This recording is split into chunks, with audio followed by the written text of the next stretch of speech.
Thank you guys for your support to Find TV Hobby Homeschool. This is our tough bathroom stain hack podcast vlog. Well, if you have seen my previous live stream on Clean a Bathroom with me as a live stream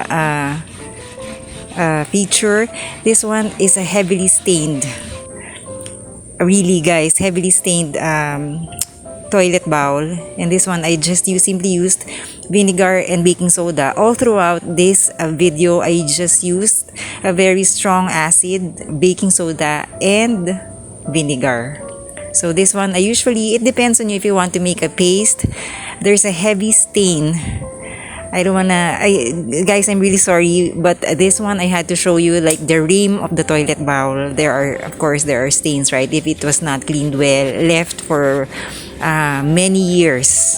Like, no, it was there, it's clean, it's being cleaned, but if it's not, taken care of.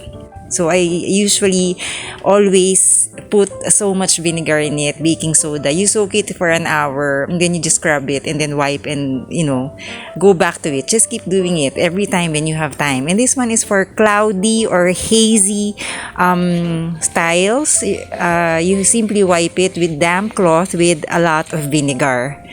So this one, it can be removed. The same with brushing with baking soda and vinegar, the knobs of the faucet, the shower knobs, everything. So with vinegar and baking soda. This one is a heavily stained painted wood. So I just scrub it with vinegar, alone with vinegar, but you can use also baking soda. You can always soak it with baking soda and vinegar, but do not let it stay for too long because it will create a crust or a layer. Then it defeats the purpose, right? So you have to just soak it for maybe 30 minutes, go back to it, redo it.